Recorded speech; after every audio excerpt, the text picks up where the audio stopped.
Here's part 2 about how I was financially abused out of my 4-year college degree. I just want to disclaim, you can hear every single thing my husband's saying because he's also got his headphones on and is talking to his friends. So he's like on the other side of that wall. Here's part 2. She says you have 24 hours. I'm not really in the business of waiting and figuring out what people mean otherwise if I'm not out. If you tell me I need to be out in 24 hours, I'm getting out. So I started packing my stuff and I went to bed early because I knew I needed to be up early to finish moving. I was not about to do this overnight shit. I had just gotten off all day classes. So it was already like 9 p.m. by this point. She's calling me a sinner. She's yelling and screaming at me. I'm getting it from every angle at this point. I try to go to sleep and around 10 o'clock, she starts blaring the record player. She's drunk and she starts banging on pots and pans around midnight. She banged on pots and pans for multiple hours to keep me awake, to keep me from sleeping, even though I was going to be out of her house that next day. I'm leaving my child at home. I'm leaving my animals, like our family pets. I'm having to jump ship at this fucking point. I can't even have one last night's sleep.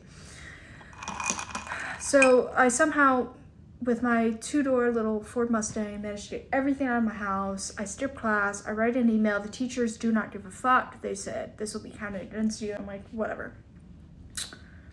I'm not going to be abused. So I moved everything to my boyfriend's parents' house, where we'll be staying until we take over the lease on, I think, Sunday or Saturday, something like that. Basically, our roommate's parents, they weren't moving out of the house until that weekend, and that's when we would move in. So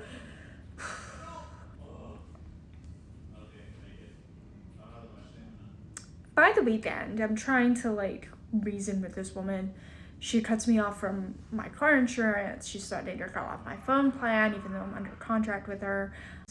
She's just doing all this extra shit that, she's writing me these long paragraphs. She's writing my boyfriend's mother these long paragraphs. It's just absolutely disgusting and vile behavior from a grown woman to a 21-year-old who's just trying to survive.